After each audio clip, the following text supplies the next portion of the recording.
No vídeo de hoje eu quero falar sobre o preço do Bitcoin que voltou a subir, então está em US$ 120 mil no momento que eu estou gravando esse vídeo, então no início da semana, e teve uma alta aí bastante significativa. Então no final de semana estava sendo negociado próximo dos US$ 116 mil e depois subiu bem rápido aqui para 118 e depois subiu mais rápido ainda para US$ 120 mil, que é o patamar que estamos hoje, bem próximos da máxima histórica. Isso pode mostrar o quão rápido o Bitcoin pode subir caso a força compradora aí continue a aumentar. A gente está muito próximo da máxima histórica e pode ser que a gente ainda não tenha atingido o topo deste ciclo. Vamos falar sobre isso no vídeo de hoje, mas antes de começar o vídeo eu gostaria de lembrar que temos uma parceria com a Bipa. Você pode utilizar o cupom SATOSHI para ganhar até R$ 100 em Bitcoin. A Bipa é uma exchange muito fácil de utilizar, bem prático, bem intuitivo. Eles têm um cartão com cashback em Bitcoin e soluções na Lightning, por aí vai. Se você tiver interesse, dê uma olhada na descrição aqui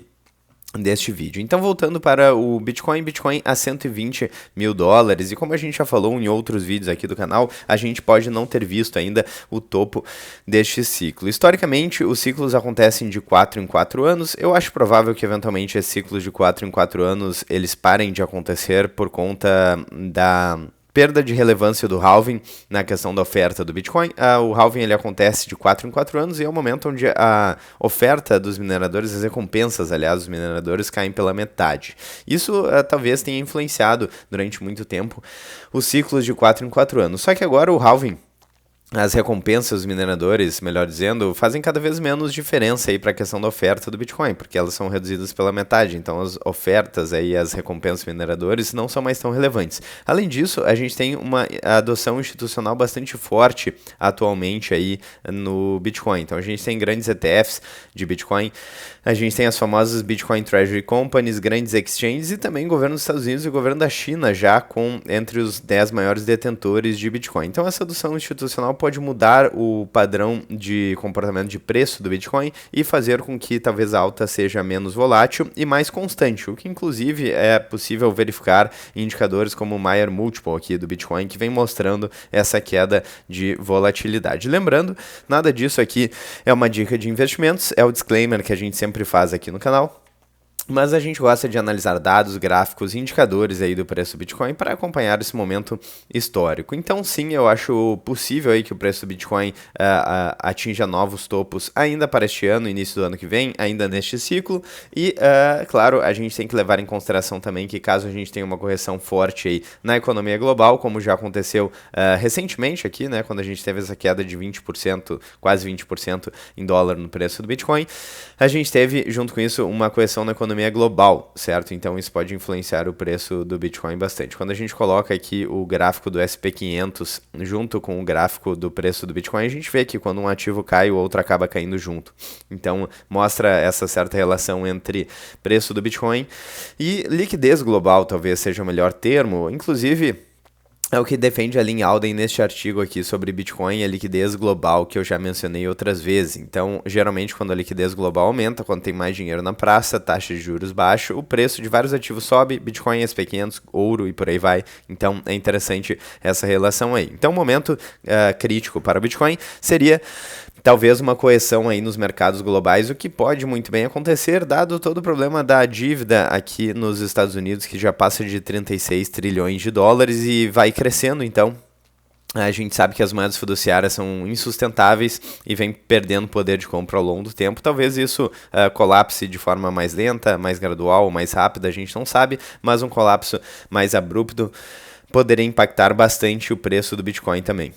Então, interessante, estude o ativo, fique preparado, porque quando os Estados Unidos e a China começarem a imprimir dinheiro para comprar Bitcoin, se isso realmente acontecer, o preço pode disparar. Então, é interessante ver esses momentos de alta bastante rápida, para ver o quão próximo a gente pode estar de novos ciclos de alta, de novos topos históricos, e daí talvez algumas pessoas se arrependam de não terem comprado em um patamar mais amigável aí de preço, certo? Porque, por exemplo, quando a gente vê a BlackRock entrando forte aqui no preço do Bitcoin, quando a gente... Aqui está a notícia, né? O ETF de Bitcoin da BlackRock se torna o ETF mais rápido da história a acumular 70 bilhões de dólares. Então a gente vê A BlackRock é a maior gestora de investimentos do mundo. Quando a gente tem esses grandes players correndo para o Bitcoin, talvez esperar algum tempo possa fazer com que seja tarde, no sentido de que o preço do Bitcoin já vai estar muito mais alto, certo?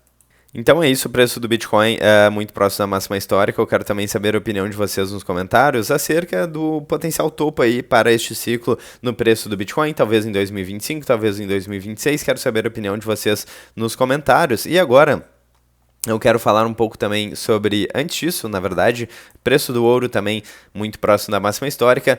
Não à toa aí as pessoas estão procurando alternativas em relação às moedas fiduciárias, então preço muito próximo da máxima histórica aqui para o ouro. A gente tem ações-chave no Brasil, aqui com o Banco do Brasil caindo mais de 30% nos últimos 6 meses, o que mostra aí, o Banco do Brasil é uma empresa, é um banco aí que depende muito da administração pública, certo? Diferente de outros bancos privados.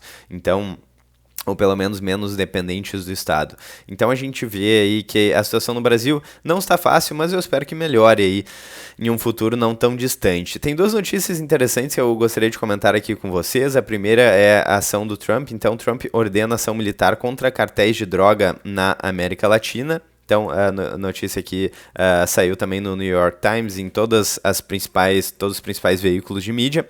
New York Times afirma que a ordem autoriza uso de força, uso de tropas fora dos Estados Unidos contra aqueles considerados terroristas por Trump. Aqui a notícia da CNN também. Então, Trump ordena que Pentágono use força militar contra cartéis, diz New York Times. Então, a diretiva teria sido assinada aí secretamente, recentemente, mirando grupos considerados terroristas pelos Estados Unidos, ainda segundo o New York Times. Isso é muito interessante porque no Brasil e na América Latina, diga-se de passagem, a gente tem o narcotráfico muito presente, inclusive no Estado, certo? A gente já teve ao longo da história vários episódios aí que corroboram com essa ideia. E a gente tem um problema aí de segurança pública no Brasil muito extremo. Então, por exemplo, o Brasil aqui, segundo essa notícia da super interessante que mostra essa pesquisa aqui de 2015, quando foi feita essa pesquisa, o Brasil aqui em vermelho tinha mais homicídios que todos esses países em azul, certo? Então, 59 mil homicídios é uma quantidade brutal, absurda e insustentável, certo? Para um país, é inadmissível aceitar isso daqui. Então, temos um problema gigantesco com segurança pública. Temos também fuga de milionários, fuga de capital aí no Brasil e fuga de cérebros, não à toa, porque esses países da América Latina, infelizmente, são assolados aí pelo narcotráfico e pelas instituições criminosas que vão crescendo aí, tomando conta dos países na América Latina. Então, uma notícia positiva, eu espero que, de fato, esse cartel aí de drogas do crime seja desmobilizado, certo? Isso pode trazer benefícios, inclusive para o Brasil, certo? Falando sobre a questão da segurança pública e da questão de fuga de cérebros e fuga de capital. Bom, então, falando agora um pouco sobre outros ativos aqui, temos Argentina, muito próximo da máxima histórica, nenhuma novidade muito grande em relação ao ativo aí, a Bolsa da Argentina, que se valorizou mais de 100% em dólar desde a eleição do Milei, além de várias notícias que eu já mencionei em outros vídeos, né, como o fato da Argentina crescendo mais que o dobro, ou a previsão de crescimento para a Argentina sendo mais que o dobro da previsão de crescimento para o Brasil, certo? Então, várias outras notícias aqui importantes acerca do crescimento econômico na América Latina. Bom, a gente tem também as Bitcoin Treasury Companies, vamos dar uma olhada aqui, então, MicroStrategy crescendo 4% em dólar no dia.